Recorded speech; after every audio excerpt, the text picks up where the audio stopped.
ஆன்மீக சொந்தங்கள் அனைவருக்கும் அன்பான மாலை வணக்கம். நாம் நம்மளுடைய சேனலில் தொடர்ந்து நிறைய சுவாரஸ்யமான ஆன்மீகம் சார்ந்த தகவல்களை தாங்க பார்த்துட்டு வந்துட்டு இருக்கோம். அந்த வரிசையில் இந்த பதிவில் என்ன பார்க்க போகிறோம் அப்படின்னா, வரக்கூடிய மே 1 அன்னைக்கு உருவாகக்கூடிய பௌர்ணமி எல்லாருக்கும் தெரியும். சித்ரா மாதத்தினுடைய பௌர்ணமி, சித்ரா பௌர்ணமி என்ன.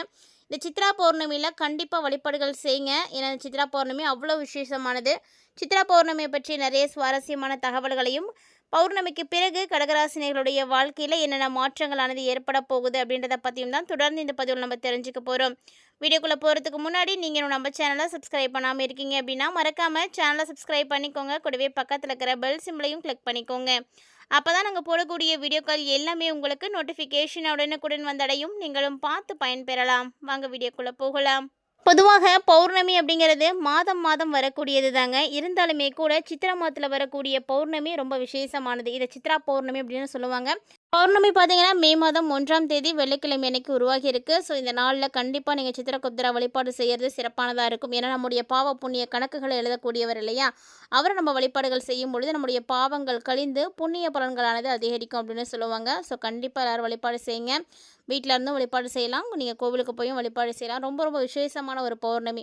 அது மட்டும் இல்லாமல் பொதுவாக எப்போதும் போல் நம்ம கிரிவலம் போவோம் இல்லையா பௌர்ணமியில், அது மாதிரி நீங்கள் கிரிவலமும் போகலாம். கிரிவலம் இந்த நாளில் போகிறது இன்னுமே விசேஷமானது தான். 2026ஆம் ஆண்டினுடைய சித்ரா பௌர்ணமி தமிழ் மாதமான சித்திரையில் மே 1 வெள்ளிக்கிழமை அன்னைக்கு கொண்டாடப்படுதுங்க. இந்த நாளில் நீங்கள் சித்திரகுப்தர வழிபாடு செய்யலாம், இந்திரன் வழிபாடு செய்யலாம், கிரிவலம் போகலாம், புனித நீராடலாம். இது எல்லாமே சிறப்பானது தான். யம தர்மனுடைய கணக்கு பிள்ளையான சித்திரகுப்தரை வழிபாடு செய்கிறது ரொம்ப நல்லது. இந்த நாளில் மக்கள் விரதம் இருந்து சித்திரகுப்தர்களுக்கு பிடித்தமான சித்திரானங்களை எல்லாம் படைத்து வழிபாடு செய்வாங்க. ஸோ நம்முடைய பாவ புண்ணிய கணக்குகள் நேர்மையாக இருக்கிறதுக்கும் செய்த பிழைகள் நீங்கிறதுக்கும் வேண்டிக் கொள்ளக்கூடிய ஒரு புனிதமான நாள் தான் இந்த நாள். இந்த நாளில் நீங்கள் வழிபாடுகள் செய்திருக்கீங்களா அப்படின்னு மறக்காமல் கமெண்ட் பண்ணுங்கள். செய்ததில்லை அப்படின்னா இந்த வருடம் கண்டிப்பாக வழிபாடு செய்யுங்க. வருடத்தில் 12 பௌர்ணமிகளில் ரொம்ப முக்கியமானது, தனித்துவமானது அப்படின்னு இந்த நாளை சொல்லலாம். சித்ரா பௌர்ணமியில் செய்யக்கூடிய வழிபாடுகள் சாதாரண பூஜை கிடையாதுங்க. ஸோ ரொம்ப ரொம்ப சிறப்பானது.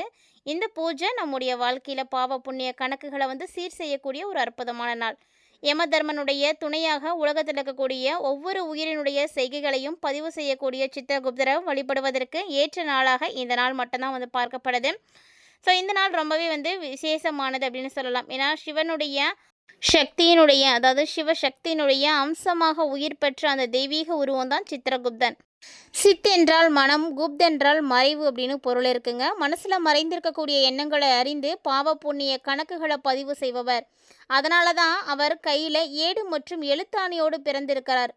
சித்ரா பௌர்ணமியோட முக்கியத்துவம் என்ன அப்படின்றத தெரிஞ்சுக்கோங்க. ஸோ இந்த நாளில் சூரியன் சந்திரன் ரெண்டும் சக்தி பெற்றக்கூடிய நாளாக இருக்கும். ஸோ கர்ம கணக்குகள் எல்லாமே நினைவூட்டக்கூடிய நாள். அது மட்டும் இல்லாமல் நம்முடைய பாவ நிவர்த்திக்கான அரிய சந்தர்ப்பமானது இந்த நாளில் ஏற்படுதுன்னு சொல்லலாம். ஸோ கண்டிப்பாக புனித தலங்களுக்கு போகிறதும் புண்ணிய தலங்களுக்கு போகிறதும் ரொம்ப சிறப்பானது. முருகப்பெருமான் வழிபாடு செய்யலாம், தீர்த்தஸ்தானம் பண்ணிக்கலாம், இதெல்லாமே செய்யலாம். இந்த நாளில் செய்கிறதுனால எல்லா விதமான வாழ்க்கையில் வளங்களை ஏற்படுத்தி கொடுக்கும். ஸோ வீட்டிலேருந்து வழிபாடு செய்யக்கூடியவர்களும் கண்டிப்பாக செய்யலாங்க. வீட்டிலேயே நீங்கள் அன்றைக்கி பூஜை அறையில் சுத்தம் செய்துக்கோங்க. சித்திரகுப்தனுடைய திருவுருவ படம் இருக்குன்னா தெற்கு திசை பார்த்து வச்சு பூக்களால் அலங்காரம் செய்துக்கோங்க. சந்தனம் குங்குமம் எல்லாம் வச்சு நெய்வேத்தியமாக பச்சரிசி, வெல்லம், வேப்பம்பூ பச்சடி, இன்னும் பல வகையான சாதங்கள் உங்களால் என்ன செய்ய முடியுமோ அது எல்லாமே செய்து வைத்து வழிபாடு செய்யலாம். குறிப்பாக பார்த்திங்கன்னா புளியோதரை, எலுமிச்சை சாதம், தேங்காய் சாதம், தயிர் சாதம், சர்க்கரை பொங்கல், வெண்பொங்கல் இதெல்லாம் வச்சு வழிபாடு செய்யணும். அதே போல் 5 முக விளக்கு ஏற்றி நீங்கள் வழிபாடு செய்துக்கோங்க. ஸோ இந்த விளக்கு ஏற்றி உங்களுடைய மனசில் என்னுடைய மனதில் இருக்கக்கூடிய தீய எண்ணங்கள் எல்லாம் நீங்கி போகணும், நல்ல வழியில் நான் வாழ வைக்கணும் அப்படின்னு மனசார அவர்கிட்ட வேண்டிக்கோங்க. ஸோ இவ்வொரு உங்களுடைய வேண்டுதல்களை கண்டிப்பாக நிறைவேற்றி கொடுப்பாரு. இதில் முக்கியமாக பார்த்திங்கன்னா சித்திரகுப்தனுக்குன்னு தனியாக கோவில் இருக்கானா கண்டிப்பாக இருக்குது. முக்கிய தலம்னு சொல்லக்கூடியது காஞ்சிபுரத்தில் இருக்குது சித்திரகுப்தருடைய கோவில். அதே மாதிரி அருப்புக்கோட்டையிலையும் இருக்குது. ஸோ திருவண்ணாமலையில் அருணாச்சலேஸ்வரர் கோவிலில் இது மாதிரி ஒரு சில இடங்களில் வழிபாடுகள் செய்கிறது ரொம்ப சிறப்பானதாக இருக்கும்.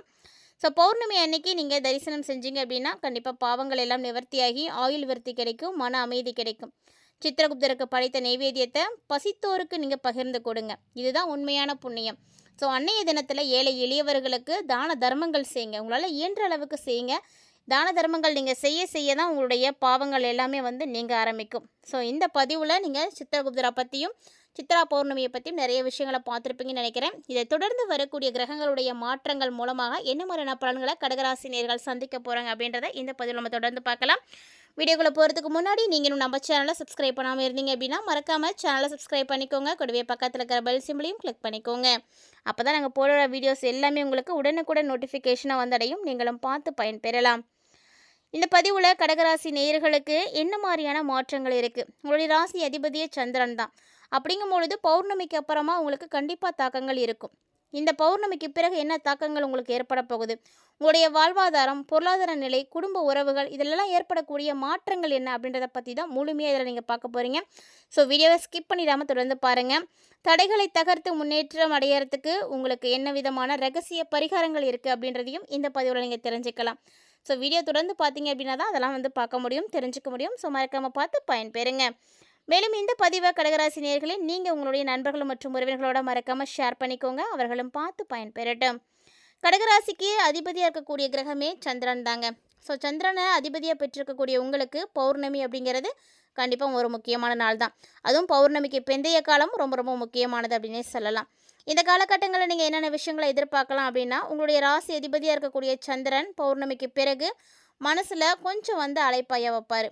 ஸோ மனம் அலைப்பாயும் அப்படிங்கிறதுக்காக நம்ம தேவையில்லாத விஷயங்களை எல்லாம் செய்யக்கூடாது. தேவையற்ற கவலைகளை எல்லாம் தவிர்த்துடுங்க. முழுவதுமாக உங்களுடைய மனசை ஒருநிலைப்படுத்துங்க. தியானம் செய்யுங்க. உங்களுக்கு பிடித்தமான விஷயங்களை செய்யுங்க. அதன் மூலமாக உங்களுடைய மனசை கட்டுப்பாட்டுக்குள்ளே கொண்டு வாங்க.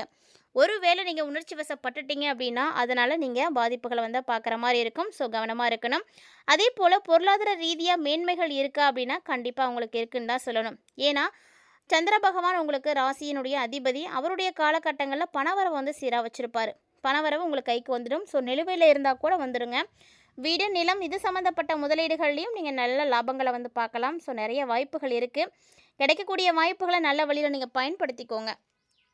இது மட்டும் இல்லாமல் தாய்வழி உறவு, தாயுடைய உடல் ஆரோக்கியத்தில் நல்ல முன்னேற்றம் இருக்கும். ஸோ இது வரைக்கும் அவங்க உடல்நல குறைவால் பாதிப்பு அடைஞ்சிருந்தாலும், ஸோ நிறைய மெடிசன்ஸ் எடுத்து அவங்களுக்கு எதுவுமே சக்ஸஸ்ஃபுல் ஆகாமல் இருந்தாலும் இனி கண்டிப்பாக மாற்றம் இருக்கும். கண்டிப்பாக முன்னேற்றத்தை நீங்கள் பார்க்கலாம். ஸோ அவங்களுடைய ஆரோக்கியத்தில் நல்ல முன்னேற்றம் இருக்குது. அதே மாதிரி தாய்வழி சொத்துக்கள் மூலமாகவும் உங்களுக்கு ஆதாயங்கள் கிடைக்கும். ஸோ அம்மா வழியில் இல்லை அம்மாவுடைய சொத்துக்கள் எதுவும் கைக்கு வர மாதிரி இருந்துச்சு, தள்ளி போயிட்டுருக்கு அப்படின்னா கூட இப்போ கண்டிப்பாக நடக்கும். ஸோ அதற்குரிய காலங்கள் எல்லாமே இந்த சித்ரா பௌர்ணமிக்கு அப்புறமா நடக்க போகுது. பணியும் சரி தொழிலும் சரி உங்களுக்கு ரொம்ப நல்லா இருக்கும். உத்தியோகத்தில் இருக்கக்கூடியவர்களாக இருக்கீங்க அப்படின்னா இடமாற்றத்தை எதிர்பார்த்துட்டு இருக்கீங்க அப்படின்னா இப்போ உங்களுக்கு கிடைக்கிறதுக்கு சான்ஸ் நிறைய இருக்குங்க. ஸோ இந்த காலகட்டங்களை நீங்கள் பயன்படுத்துங்க. வேணுன்றவங்க யூஸ் பண்ணிக்கோங்க. அதே மாதிரி புதுசாக உங்களுக்கு நிறைய பொறுப்புகள் கிடைக்கும். எந்த பொறுப்பு கிடைத்தாலும் அதை சரியாக செய்யறதுக்கான திறமைகள் உங்கள்கிட்ட இருக்கா அப்படின்றத பாருங்கள். அந்த பொறுப்பை ஏற்று நடத்துறதுக்கான முழுமையான ஒரு திறமை உங்கள்கிட்ட இருந்தால் மட்டும்தான் உங்களால் அதை வெற்றி அடைய முடியும். ஸோ பொறுப்புகள் கிடைக்குது அப்படின்றதுக்காக நம்ம எடுத்துக்கக்கூடாது. நமக்கு அதுக்கேற்ற அளவுக்கு திறமைகளை வளர்த்துக்கணும். அதுதான் புத்திசாலித்தனம். ஸோ கிடைத்த வாய்ப்பை நல்லபடியாக பயன்படுத்திக்கோங்க. இதே போல் வியாபாரிகளாக இருக்கீங்க அப்படின்னா வாடிக்கையாளர்களுடைய தேவைகளை என்ன அப்படின்றத முதல்ல தெரிஞ்சுக்கோங்க. ஸோ அவங்க என்ன தேவை இருக்குது அவங்களுக்கு அப்படின்றத புரிஞ்சுக்கிட்டு நீங்கள் அதுக்கேற்ற மாதிரி உங்களுடைய வியாபாரத்தை செய்யும் பொழுது மட்டும்தான் அந்த வியாபாரம் விரிவடைய ஆரம்பிக்கும். ரொம்ப பிரபலமாகவும் ஆரம்பிக்கும். ஸோ வியாபாரம் நல்லா நடக்கணும் அப்படின்னா எல்லாருடைய தேவைகள் என்ன அப்படின்றத முதல்ல தெரிஞ்சுக்கோங்க. ஸோ எல்லாருக்கும் தேவையில்லாத விஷயத்தை நீங்கள் வியாபாரம் பண்ணணும் அப்படின்னு நினைக்கிறது கண்டிப்பாக அது சரியாக இருக்காது. நல்லா யோசித்து முடிவு பண்ணுங்கள். ஸோ நம்ம செய்யக்கூடிய விஷயங்கள் மட்டும்தான் நம்மளுடைய வாழ்க்கையை மேம்படுத்தி கொடுக்கும். நம்ம செய்யக்கூடிய நல்லதாக இருக்கட்டும், நம்ம செய்யக்கூடிய செயல்களாக இருக்கட்டும், இது எல்லாமே நம்மளால் நல்ல வழிக்கு கொண்டு போகணும் அப்படின்னா நாமளும் நல்லதே செய்யணும், நல்லதே நினைக்கணும். ஸோ முடிஞ்ச அளவுக்கு நல்ல விஷயங்களை பகிருங்க, நல்ல விஷயங்களை சொல்லுங்கள். அப்போ தான் எல்லாருக்கும் அது நல்லபடியாக இருக்கும். ஸோ நீங்கள் தெரிஞ்சோ தெரியாமலோ செய்திருக்கக்கூடிய பாவங்கள் நீங்கிறதுக்கு இந்த பௌர்ணமி உங்களுக்கு சிறப்பான பௌர்ணமியாக இருக்கும். கண்டிப்பாக பௌர்ணமி வழிபாடு செய்யுங்க. நீங்கள் பௌர்ணமி பூஜை செய்வீங்களா, செய்திருக்கீங்களா அப்படின்லாம் மறக்காமல் கமெண்ட் பண்ணுங்கள். இந்த பௌர்ணமி நாளில் ஏற்படக்கூடிய கிரக மாற்றங்களால் உங்களுடைய வாழ்க்கையில் நிறைய மாற்றங்கள் ஏற்பட போகுது அப்படின்றத கண்டிப்பாக பார்த்துருப்பீங்கன்னு நினைக்கிறேன். ஸோ இந்த காலகட்டங்களில் நீங்கள் செய்யக்கூடிய பரிகாரங்கள் இன்னும் உங்களுக்கு கூடுதலான ஒரு சப்போர்ட் கொடுக்கும். அதனால் கண்டிப்பாக இந்த பரிகாரத்தை நோட் பண்ணிக்கோங்க. எளிமையாக செய்யக்கூடிய பரிகாரங்களை தொடர்ந்து செய்கிறதுனால நிறைய மாற்றங்களை கண்டிப்பாக பார்க்கலாம். கடகராசி நேர்களை பொறுத்த வரைக்கும் சந்திரனுடைய அருள் உங்களுக்கு கண்டிப்பாக இருக்கணும் அப்படின்னு நினைக்கிறீங்கன்னா இந்த பரிகாரத்தெல்லாம் யூஸ் பண்ணுங்கள். ஸோ எல்லா பரிகாரத்தையும் செய்யணும் அப்படின்ற கட்டாயம் கிடையாது. உங்களுக்கு எது ஆப்டாக இருக்குது, உங்களுக்கு எது பிடிச்சிருக்கு, செய்யறதுக்கு வசதியாக இருக்கும் அந்த பரிகாரத்தை முழுமையாக செய்யுங்க. தொடர்ந்து செய்யுங்க, நம்பிக்கையோடு செய்யுங்க. அப்போ தான் அதற்கான பலன்களை நீங்கள் முழுமையாக அடைய முடியும். இந்த காலகட்டங்களில் நீங்கள் சந்திரனுடைய அருளாசி உங்களுக்கு கிடைக்கணும் அப்படின்னு நினைக்கிறீங்கன்னா முதல்ல நீங்கள் சிவபெருமான வழிபாடு செய்யணும். திங்கட்கிழமைகளில் சிவபெருமானுக்கு பாலாபிஷேகம் செய்கிறது ரொம்ப நல்லது. அது மட்டும் இல்லாமல் உங்களுக்கு எப்போல்லாம் நேரம் கிடைக்குதோ, எப்போல்லாம் வாய்ப்பு கிடைக்குதோ அப்போல்லாம் ஓம் நமச்சிவாயா அப்படின்ற இந்த அருமையான மந்திரத்தை சொல்லிகிட்டே இருங்க. இந்த மந்திரத்தை நீங்கள் எந்த அளவுக்கு சொல்கிறீங்களோ அந்த அளவுக்கு உங்களுக்கு மனசுக்கு ஒரு தெளிவு கிடைக்கும். அதே மாதிரி பௌர்ணமிக்கு பிந்தைய நாட்களில் உங்களுக்கு நல்லது நடக்கிறதுக்கு ஏதாவது ஒரு நாளில் அம்மன் கோவிலுக்கு போய் ஒரு நெய் தீபம் போட்டு வழிபாடு செய்துட்டு வாங்க. இது அம்மன் வழிபாடு செய்கிறது 2வது பரிகாரம். 3வதாக செய்யக்கூடியது ரொம்ப முக்கியமானதுங்க. இதுதான் அன்னதானம். திங்கட்கிழமைகளில் ஏழை எளியவர்களுக்கு தயிர் சாதம் இல்லைன்னா வெள்ளி நிறத்தில் இருக்கக்கூடிய உணவுகளை நீங்கள் தானமாக வழங்குறது ரொம்ப ரொம்ப நல்லது.